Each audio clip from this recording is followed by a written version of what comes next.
Subotička secesija i običaji. Naslov je izložbe grafika mlade umjetnice Maje Kovač. Ona se bavi linorezom, tehnikom koja nije u velikoj mjeri zastupljena u široj slikarskoj zajednici. Izložba Maje Kovač pokazuje koliko je truda, ali i inspiracije potrebno da bi se od prazne ploče linoleuma izradila slika oku mila. Treća po redu samostalna izložba mlade autorice otvorena je u prostoru Hardwired kluba u Subotici.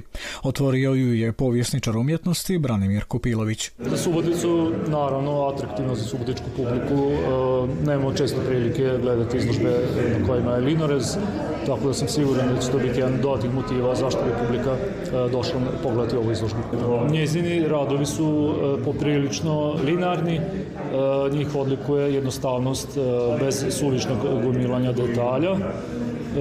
Isto tako, njihov format je uglavnom sličan, ona nema velike formate, čak bih rekao da teži minijaturi u nekakvim svojim nastojanjima. Izložbeni ciklus grafika prikazuje znamenite secesijske detalje koji su nastali u Subotici i Europi koncem 19. i početkom 20. stoljeća, a u drugom segmentu izložbe prikazani su karakteristični žetveni običaji. Drago mi je što je došlo mnogo ljudi da vidi moje radove, drago mi je što ponovo imam samostalnu izložbu. Ja sam završila grafiku na Akademiji umetnosti u Novom Sadu i linorezom sam nastavila da se bavim i posle studija, možda u manjoj meri nego tokom studija. Linorez ne mora biti jednobojan, iako je to nerijetko slučaj. Maja Kovač pojašnjava. Što se tiče jednobojnih, reže se samo jedna ploča.